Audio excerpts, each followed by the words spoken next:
We're going to go to Newsweek first. And this is from July the 7th, 2020. I think this is like the right at COVID, the corona. The corona, the canola, the Corolla. You know what I'm talking about. Religious organizations receive $7.3 billion in PPP loans. Megachurches amass millions. Okay. I'm not going to read the whole thing. I want to get to this because I have plumb forgot. And this guy was front, forward, and everywhere. And I saw him again right at election or the day before election telling people to go out and vote. It says here nearly 10,000 Catholic churches across the U.S. were approved for PPP loans by the end of the second round of payments in early May. Houses of worship across the country, including many tied to sexual abuse and financial scandals, took advantage of PPP, which allows the recipients of the government's 1% interest loans to have them converted into non-taxable grants. So it goes here, it says, multiple mega churches with more than 10,000 members were approved for highest bracket of payouts, including Jeffrey's First Baptist Church of Dallas, which hosted Vice President Mike Pence for an event 2 weeks ago. The 13,000 member Southern Baptist Mega Church received $2 million and $5 million in April, according to the openbooks.com. Willow Creek Community Church, which averages 18,000 attendees at its 7 locations in Chicago, received $5 million and $10 million, according to the Treasury Department. In 2018, court records show Chicago Tribune found that Willow Creek paid $3.25 million to settle lawsuits alleging a church volunteer sexually abused children. Wow. Meyer Ministries, a Missouri mega church that was a target of a 2007-2011 Senate Finance investigation, was also approved for $5 million to $10 million government loan. Okay. What I was going to say about Jeffries, Pastor Jeffries, I saw him front and center. I saw him again telling people to go out and vote. I saw him and several people. I wrote them down. He was very prominent in talking about voting, basically telling them to vote for Trump, as well as Pastor Hagee, I think Franklin Jensen too. It was a lot of them. The ones that I noticed that did not tell people who to vote for, you need to vote for this person, or the abortion is da da da da da da da da. I noticed I didn't see Joel Osteen. I didn't see Joyce Meyer. And remember, she is a victim of SA or incest from her father for like 10 years or so, I believe she has said. I didn't notice Ron Carpenter saying anything. Gospel singer, CeCe Winan, Steve Furtick, Juanita Bynum, Mike Murdoch. Who was somebody else? Those were the ones that I didn't really see talking about it and telling people that you need to go out and you need to go and vote for Donald Trump. Basically, in a nutshell, allegedly, this is how they was saying it. So here, let's go to what Robert Jeffries. And then when I saw his name, I was like, okay, okie-dokie. I think we get the gist of it. Here they says the top loan recipients is the mega church of Pastor Robert Jeffries, who last year called Trump a Christian warrior. Another is the City of Destiny, the Florida mega church run until recently by White House spiritual advisor Paula White Cain. And I will never ever forget seeing that lady in her little shorts walking out of a hotel motel with Pastor Benny Hinn. You know, I gotta get some here. That you just, he would blow on the people and they fall out. Y'all remember. And then his wife took him back. Well, they met the Pope and then came back. He remarried his wife. And I just saw something again. I think they said allegedly the wife is wanting a divorce again. They're gonna probably get another divorce. So going back to Julie Roys, ROYS.com, she's listing some more here. Dr. Ed Young Jr. Fellowship Church received $1,520,000 in 2020.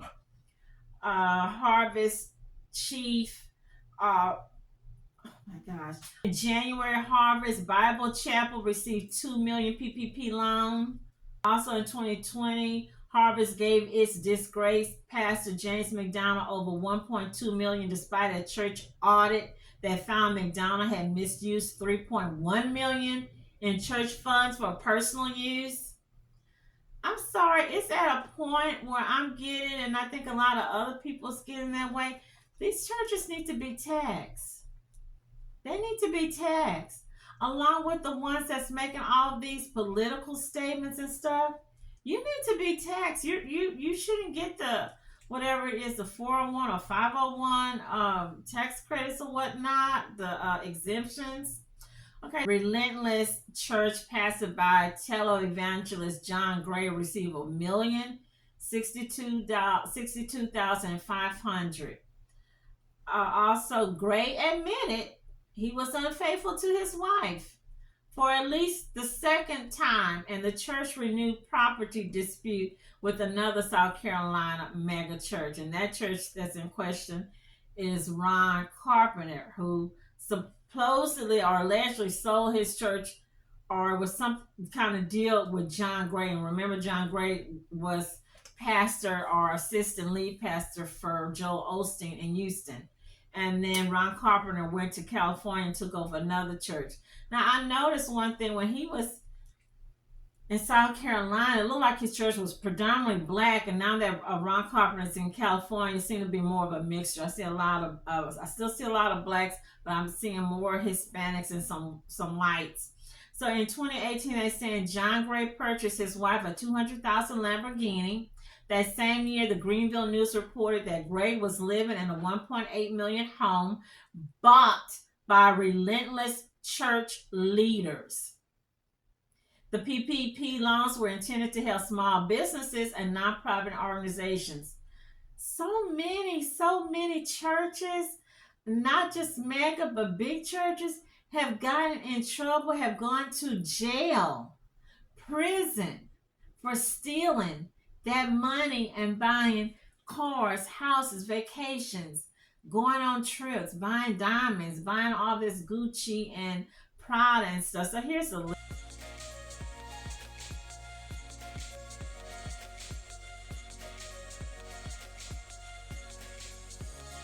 Jakes, Sarah Jakes, his daughter, TBN Daystar had got a lot of money. Jensen Franklin, Larry Hutch. Again, I want to send out prayers to Larry Hutch's wife, Liz. I saw she was back this week, and I saw her this Sunday on TV, and she looks good, so prayers go out to her.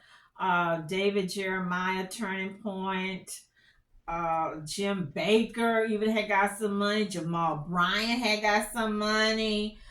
Carrie Shook from Woodlands Church in Woodlands, Texas. Rick Warren. I mean, a lot of mega churches got PPP loans. Someone told me that some people paid it back and some people did not have to pay it back. Some paid it back. I know that here I saw something about Lakewood that Joel Osteen is saying that he did get the PP loans. And he immediately paid it right back. He got $4 million and something. So this is from WSLS. Joel Osteen's Houston mega church defends getting $4.4 million in federal PPP loans. Lakewood Church spokesperson said loans don't personally benefit Pastor Osteen. Yeah, because he makes a book. He writes like 2 or 3 books a year.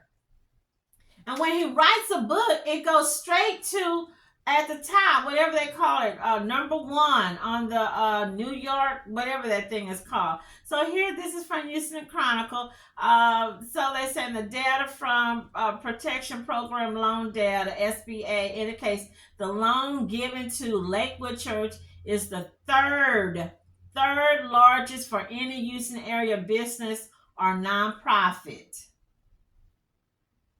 But he paid it back, right? He could have kept it like everybody else did. So here they saying the data shows that Lakewood Church applied for the loan on July the 21st, and that 368 jobs would be affected by the loan. At least one of the criteria of eligibility for a PPP loan is that an entity must have 500 or fewer employees whose principal place of residence is in the United States. Okay, in order to have the loan fully forgiven, the PPP loan must be used for payroll costs, interest on mortgages, rent, and utilities. Osteen's, Lakewood Church, and other mega churches have been criticized by some for taking part in the federal recovery program because of their tax-exempt status. David Eloff, a spokesperson for Lakewood, provided the following statements to our sister station. I will post it. It's long, but he did pay it back, and basically, in a nutshell, he really didn't have to pay it back. Here they go on. Osteen's net worth is estimated to be $40 million, making him one of the richest pastors in the world, according to Money Inc. He has released 14 books, I told you, which makes up the majority of his wealth. And while he doesn't take the $200,000 salary he's entitled to as a pastor at Lakewood, he makes money giving speeches, among other things. And again, remember, I'm going to do a whole thing on Lakewood, Bishop Jakes, and some other pastors. So not here, because we have several friends who went to Lakewood. We used to go to Lakewood for a while.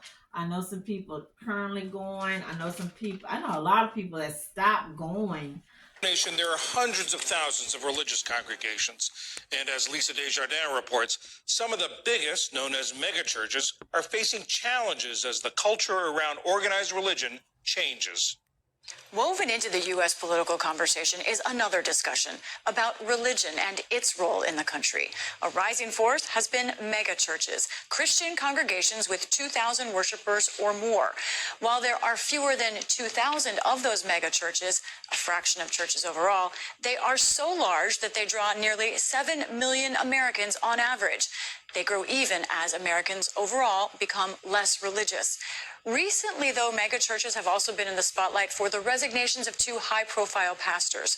To look at this more deeply, I'm joined by Scott Thumma, a professor of sociology of religion at Hartford International University. Scott, first of all, how much have megachurches grown, especially relative to other churches, since the pandemic? Well, they certainly took a significant hit, probably even more so than other congregations during the pandemic. But they are very attractional, and consequently, many people flock to them because they had all of the amenities that people were looking for in a congregation. They had robust Sunday school programs, youth programs, and exciting worship. And so consequently, they've drawn in a lot of folks when other churches haven't. Now, in terms of what we've heard about these two pastors, the two that we're talking about are Tony Evans, who said he committed a sin, but he didn't specify what that was as he resigned. The other is a pastor named Robert Morris. He's also someone who's worked with former President Trump as an advisor to him. He admitted to sexually abusing a 12-year-old in the 1980s when he himself was in his 20s. Do megachurches have more issues and misconduct than others, or is it just that they're more high profile? Well, much of it has to do with the high-profile nature of these churches. They have a significant spotlight on them, and consequently, any misconduct or misbehavior gets amplified in some sense because of their platform. But we don't have really good data on congregations and the incidence of misconduct across all congregations. But certainly anything that happens in a megachurch, even to one of the lower level staff or that someone's ministry, gets amplified because they have such a high profile in our religious landscape, for sure. And these mega churches are also mega businesses just by the nature of having so many people attend. What are the challenges and the benefits of dealing with dollars and also trying to deal with the divine? They really are a kind of corporation scale. The average megachurch has well over $5 million annual budgets, and they might have upwards to 100 to 200 staff people. And it takes an exceptional team of people to run those, but then also to remain a kind of spiritual reality. And those two don't always mix. Consequently, I think in recent years, we've seen a lot of megachurches turn to organizations like ECFA, Evangelical Financial Accountability Organization, and also putting into practice rules and background checks and all of those kinds of things to really try to professionalize even more so than most small churches, for sure. I know from my experience with mega churches, they really can feel like small communities, small towns in it themselves. Can you talk about how they supervise, what they do? They're not necessarily part of other denominations. They're kind of sort of their own independent branch of Christianity, perhaps, each one to itself. About 40% of megachurches are what we call non-denominational. They're not connected to a national denomination that's recognized as a religious entity.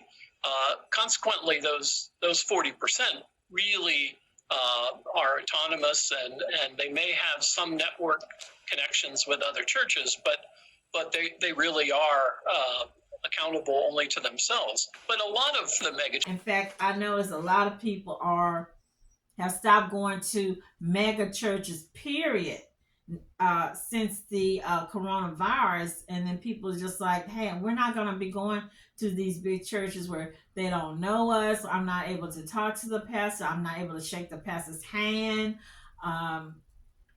When things happen in my family, they don't help us with groceries. They don't help us pay a light bill. They don't help us if we are getting evicted.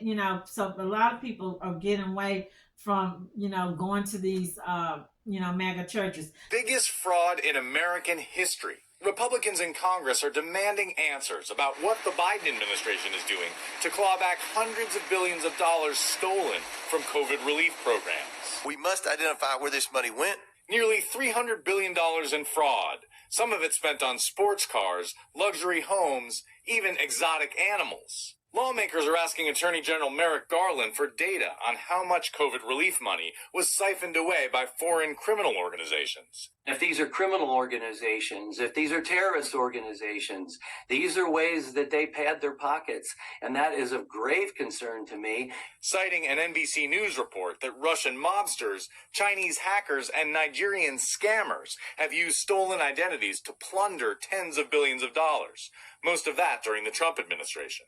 Justice Department officials say they have recovered $1.4 billion and charged nearly 3,200 alleged fraudsters across the country, including a Massachusetts businessman sentenced to 2 years last week for using his ill-gotten gains to buy an alpaca farm. And this Instagram influencer facing 5 years after pleading guilty to bilking taxpayers to fund a luxury spending spree. We didn't design these programs. We didn't manage the programs. Agencies should have prevented this before it happened. Justice Department Inspector General Michael Horowitz, who chairs the Pandemic Response Accountability Committee, acknowledges that only a small fraction of the millions of scammers will ever be prosecuted. But he says they have to keep going. There needs to be that commitment to getting the money back and holding people accountable. The reality, though, is that most of the stolen money is gone for good. White House officials point out that Congress has yet to act on President Biden's request for more money to hire more fraud investigators and prosecutors. So let's get to this. What made me think about some of these things, because I was thinking this was before the elections and everybody telling folks don't vote for this person, vote for that person because of the abortion. And I said, let me think. I started thinking about a lot of the people, mainly black people or non-black people, who are going to churches where the pastor or the pastor lady is not black, is white, or maybe Hispanic. And some of the pastors that I thought about that rang a bell that came to mind, I want to make sure I get it right.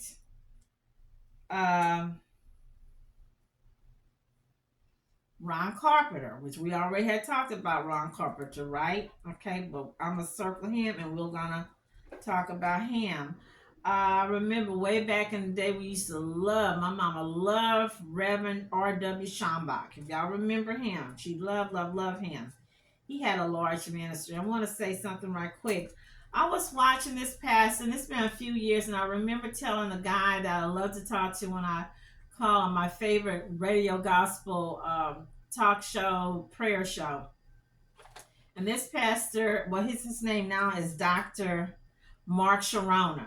And he said it out of his own mouth. He was on TBN, and he said one of the pastors, well-known famous TV evangelist, came to me and he said that a white pastor asked him, how come you have so many black people at your church? But he didn't want to tell who this pastor was or who was the pastor coming to him, asking him why you got so many black folks at your church. And so he said that the man told him, he said, I told this guy that as long as they're paying their tithes and offering, they can come to my church. I was like, I laughed at first. It made me laugh. And then as I saw this stuff unfold in these last 2 weeks, it just came to me. This conversation of what I saw on TV was like almost 15, maybe 20 years ago. It came to me in these last 2 weeks. And I was thinking, oh, okay. So basically, that's what this is all about. It's about the money. As long as the tithes and offering, you are welcome to come, okay? But at the end of the day, you're not really gelling with your congregation or your supporters. You know, you're thinking one way, or you seeing the congregation in one way and not in the way you should. I don't know if I'm saying it right, but that's the gelling. That's what I'm getting from it.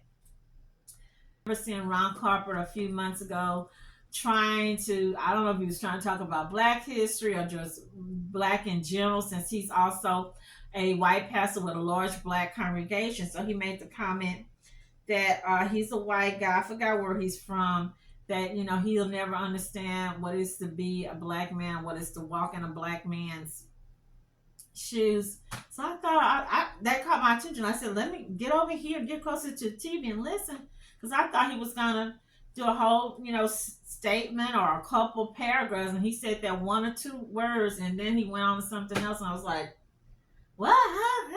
What? Is that it? So we know, and it's well-known knowledge, that his wife had said some mean things. I ain't gonna put allegedly, because she did. I think she apologized about the Black Lives Matter, about Colin Kaepernick not kneeling, and that they had split up at a time because allegedly his wife had cheated or walked out on his marriage or whatnot, and they came back together, because for a while I never saw her, I never heard him mention, I didn't even really know the man was married, okay? I want to talk about something I saw during the holidays last year when I was going through, because I was going through a lot of these people's pages. because I'm like, hey, you got a large black membership. I want to see. Do you have black people in leadership positions? Do you have any, when you have your family gatherings or Thanksgiving, Christmas? Do you invite the black people that's a member of your church? So I'm looking at Ron Carpenter. He had some kind of gathering. It's like about 20 people, and I kind of like, out of 20 some people, I saw one lady, one black lady, one or two. I'm thinking, okay. So let's move on to this other lady, and I've been seeing her on Woman Thou Art Loose. I don't know if it's still called Woman Thou Art Loose by Bishop T.D. Jakes, and that is Pastor Cheryl Brady and her husband. And she has some kids. And I look because I'm nosy, and I'm looking, and I enjoy her ministry. I don't know if she took over Paula's white position, because at one time he had Juanita Bynum. What happened? If y'all know, please put it down in the comment. I hadn't seen Juanita Bynum at one of his conferences in like 20 some years. Then he had Paula White, and I see that she's not there. So Cheryl Brady, I noticed she's got two daughters, and they look like they're both married to black men. They do have a large black congregation of people. They look, they look like they are very close, loving, warm family, good relationship with their members. So I was like, oh, okay. At least they do have a relationship, and when you see their family gatherings, it's some diversity.